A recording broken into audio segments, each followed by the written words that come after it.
Zippity-dee, zippity-bop, ziggity-ziggity-zoo, Gridiron 360. My name is Bill. His name is Dave. And we are here to talk to you some more about the NFL draft prospects for this 2020 class. Draft starts this Thursday. Hopefully it'll work out okay. I mean, Never thought I'd be this excited for a draft. Yeah, I don't think they're going to move it now. I think we're set in. I just hope that there's no hiccups because then you're going to hear a bunch of banter outside. Well, I saw they had a picture they just posted today of John Lynch's quote-unquote war room, which obviously everybody has to be at their own place, and he has 5 screens up, I think it was, 3 phones in front of him. I mean, let's be honest. Like, it's gonna be especially crazy. for day one, you know, you probably have your draft picks picked out, and if that guy gets taken, you just go by your board at that point. So Yeah, but you got to be prepared for that. You got to be you go by your board, but what happens when you know, like somewhere in this draft, something is going to fall I understand way out that, of line but with a lot of the mocks. people are fussing that they're not they're under prepared for this, especially from a scout's perspective, and I refuse to believe they're under prepared for this. Okay, They're not as prepared. Under prepared is probably not the right word. I mean, just because if you can't have, I keep saying it, you can't have pro days, that does impact you to some degree. It just means you have to spend a lot more time watching tape. Yep. So here we go, buddy. We've gone through the ACC, the SEC, the Big 12, the Big 10, the Big 10. Twin. Right. Now we move on to the Big 12. And with the Big 12 and the Pac-12, we're going to kind of go through maybe, you know, the top 10, top 15 guys, talk a little bit about a lot of them. But we're not going to get as in-depth as the other conferences, particularly the Big 10 and the SEC. Those are both the probably the deepest and the most valuable conferences respectively for this draft. So here we go. Let's talk about the Big 12. And we will start out with a junior from Richmond, Texas, playing for the Oklahoma Sooners. And there will be a lot of Sooners on this board. Wide receiver, Mr. CD for the TD, Lamb. CD, 6'2", $198, 32 1/4-inch arms, 9 1/4-inch hands. That's not bad. He certainly plays like he's got huge mitts there. 4.5 on the 40. Got a 34.5 vert, 124 broad. Only threw 11 reps up on the bench. Not as worried about that. You know, of the top receivers this year on the board, he's right up there. It's him and Judy, Lamb, Judy, Lamb. At least that's what we're seeing. I wouldn't disagree totally. You made a great statement before we got rolling here. You know, maybe the only thing holding him back from being a top 5 pick and potentially solidify himself as the number 1 is the fact that he's 6'2", not 6'3", 6'4". Yeah. I mean, I look at him. I think he would be a top 5 pick in the draft if he was, you know, a Julio Jones type size. Yep. Now, when we talked about Judy, there are a lot of similar qualities. These guys are about the same size, possession type receivers, not necessarily the big body guy in terms of height, not the small, quick, shifty guy in terms of a slot.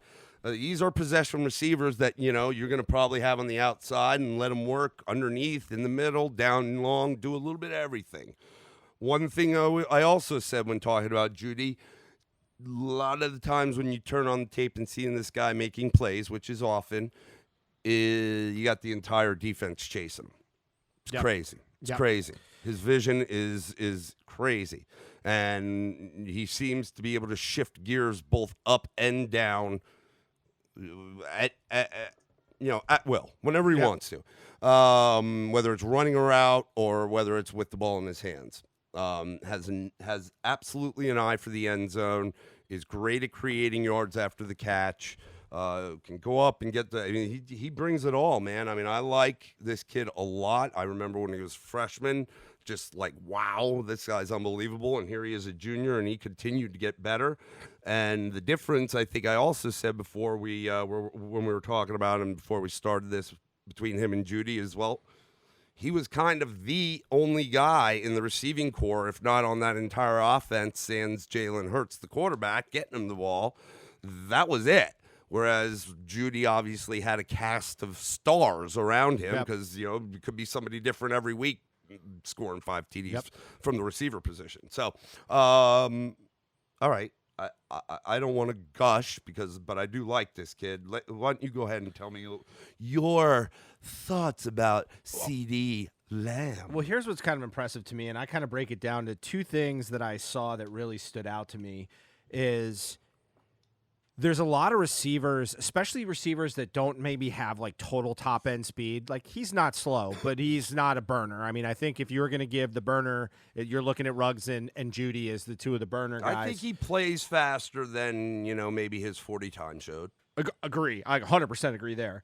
What was impressive to me is the thing that sticks, that kind of that jumps off the page to me is he sees the whole field after he turns upfield. Oh, I mean, he is not an east-west runner, but a lot of guys, like I watched Alabama play a lot this year. I watched Judy and Ruggs when they got the ball, they turned upfield and they ran by everybody, and that's great. Like, don't get me wrong, there's nothing wrong with that.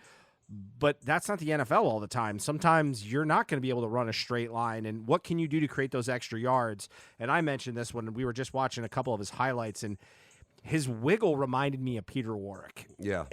Peter Warrick, if you ever watch highlights of him, they're ridiculous. But the interesting thing about him was he's not a burner either.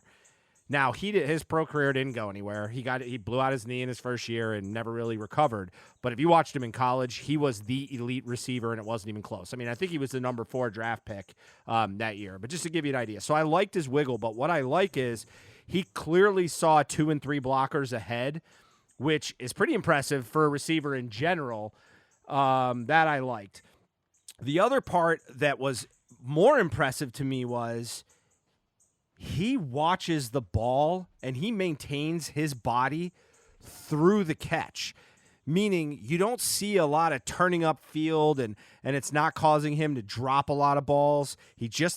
He makes sure that he gets that ball in his hands. You said it this term, he's a hands catcher. Just a good football player.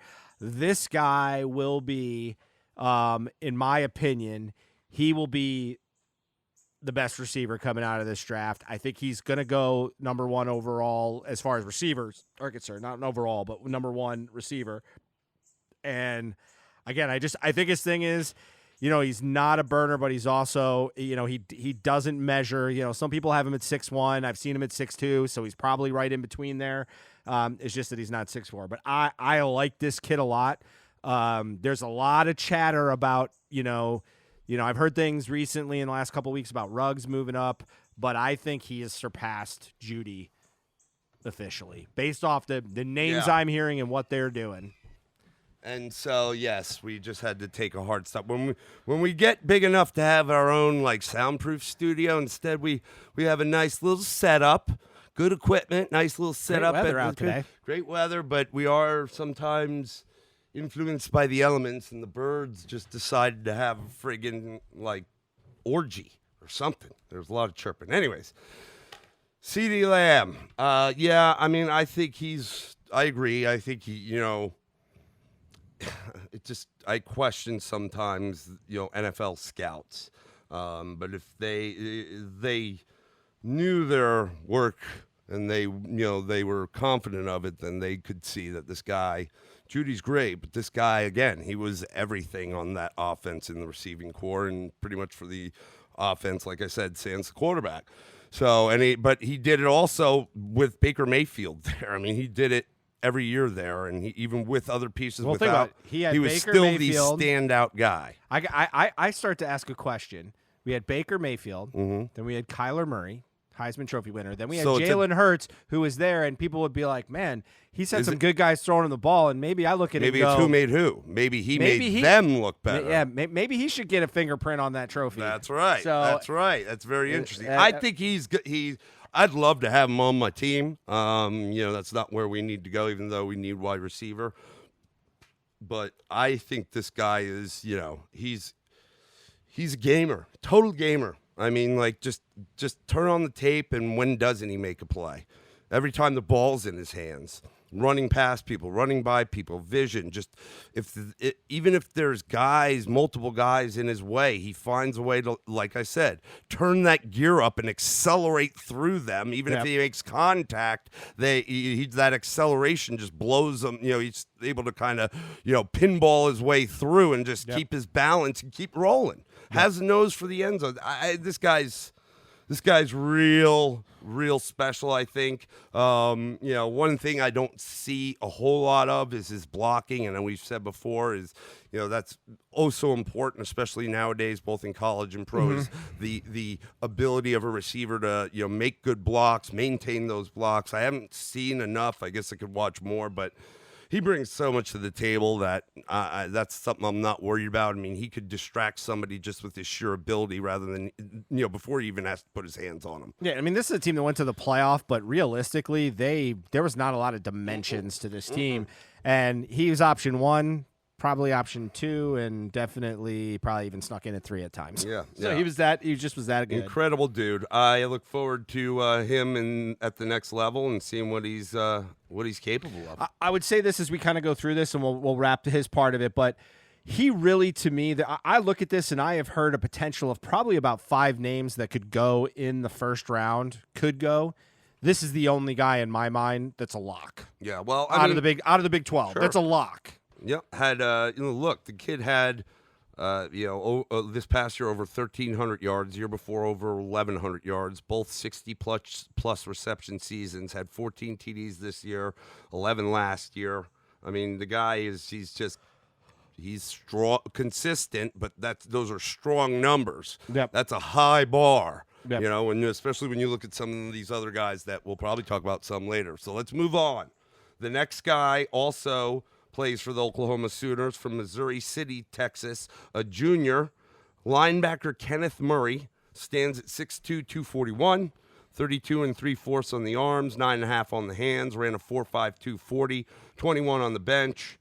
One of the top linebackers in the draft this year. And the reason I like Murray is the kid just appears to have heart. A tackling machine, a leader on the field, constantly is sticking his nose in where the ball's at, always seems to be making plays, especially if it's anywhere in front or around him, or coming at him or just around him. He is always involved, and his motor is nonstop. The guy is a tackling machine. I mean, that's what you want out of a linebacker. Can play sideline to sideline. Probably, he threw up 21 reps, so that's not too bad. I don't know how much more weight he can handle, but maybe another 10 pounds might be able to do. But I think this guy's a player.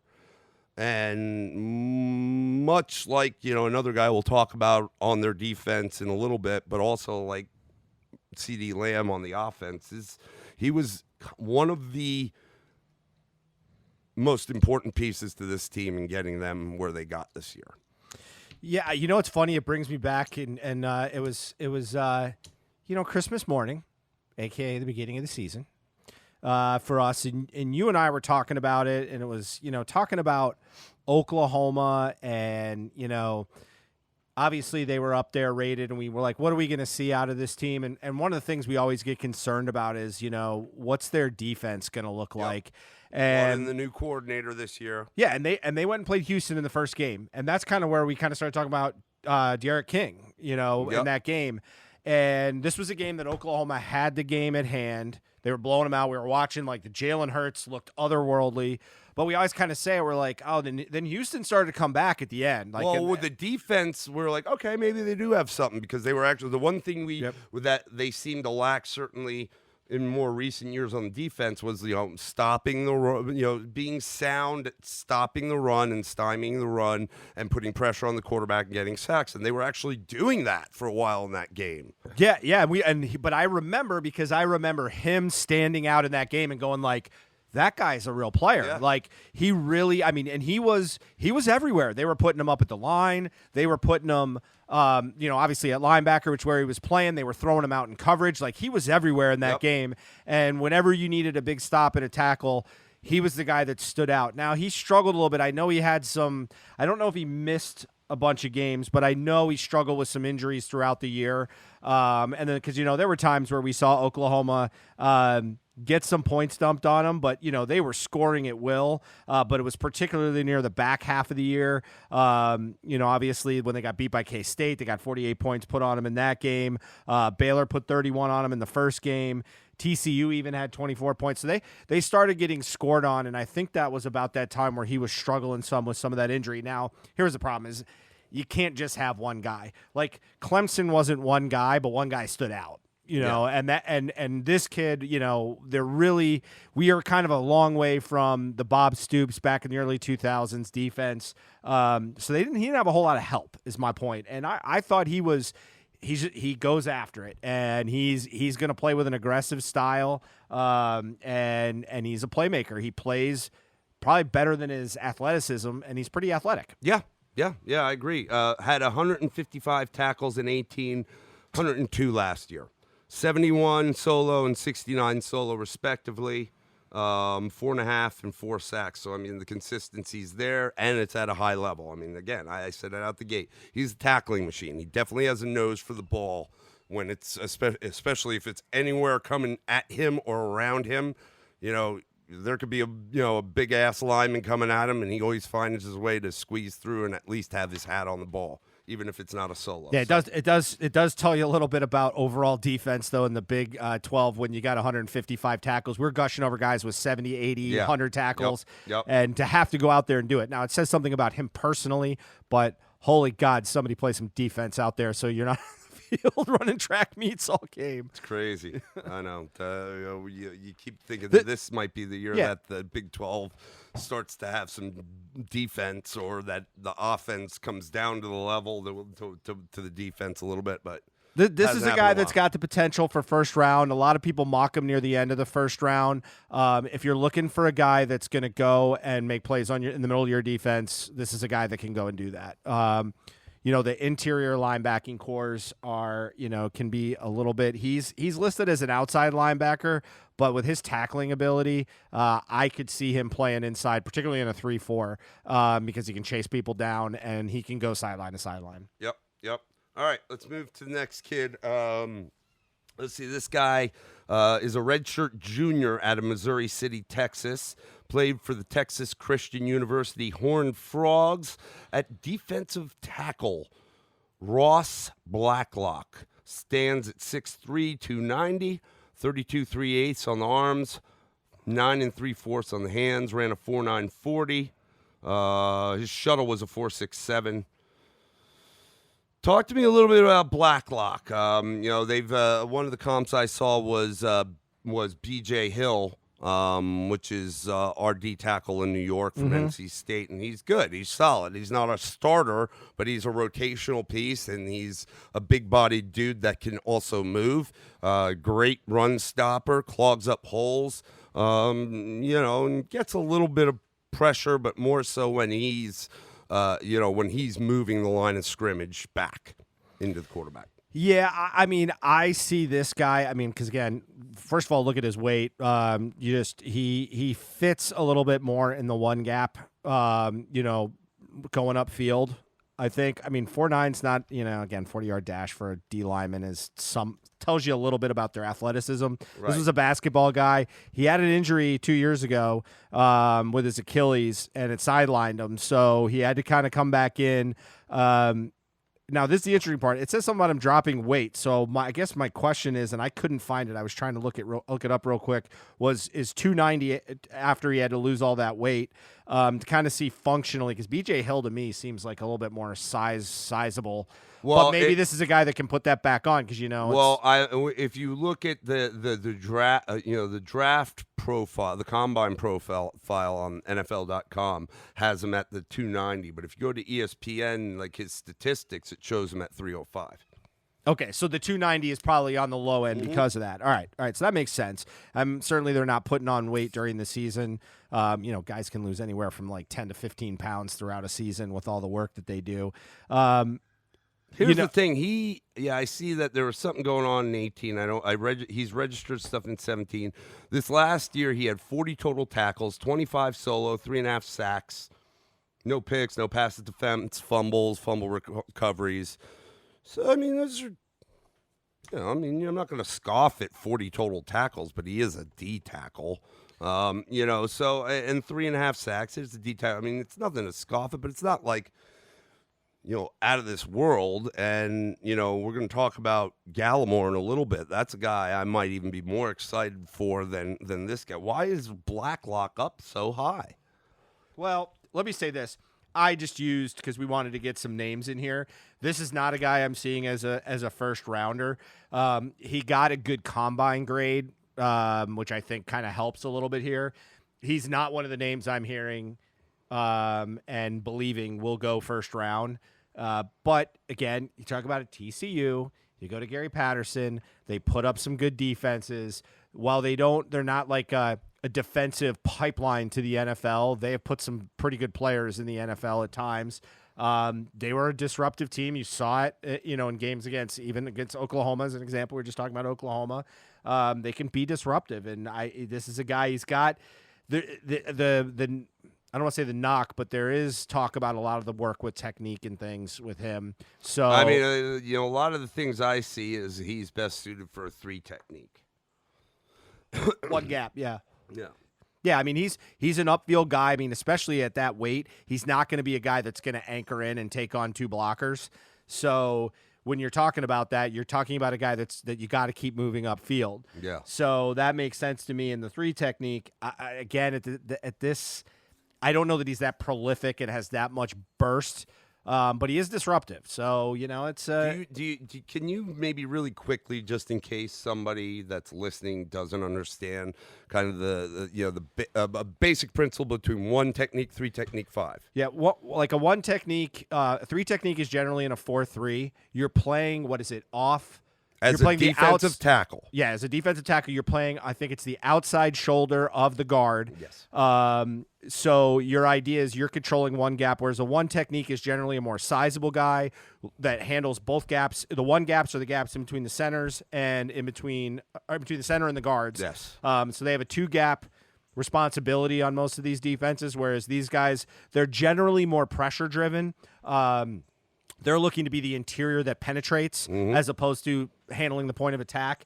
So this is kind of a guy that's gonna play that role, look to play that role, which means you have less to control. Obviously with a D end on the outside, you're usually moving off the tackle, so you're really just trying to get in between the guard and the tackle. You have less responsibility, and again, more to the point of pursuing upfield. A guy talking about Big 12, Tommy Harris, even though his career was not as long, was a very disruptive Big 12 player, and he played the 3 technique. And you remember him; he was sizable. He had some incredible size for the time, but was very good at penetrating upfield. Yep. All right, let's see. Let's try to jump into one more, and then we'll cut this one up so it doesn't get too long. We'll move on to a few more guys. Sound good? Yep. All right. Let's see here. This guy's from Dangerfield, Texas. Rodney? No, I like it, but no, it's spelled D-A-I-N. Deerfield, Texas. Senior for the Baylor Bears wide receiver, Denzel Mims.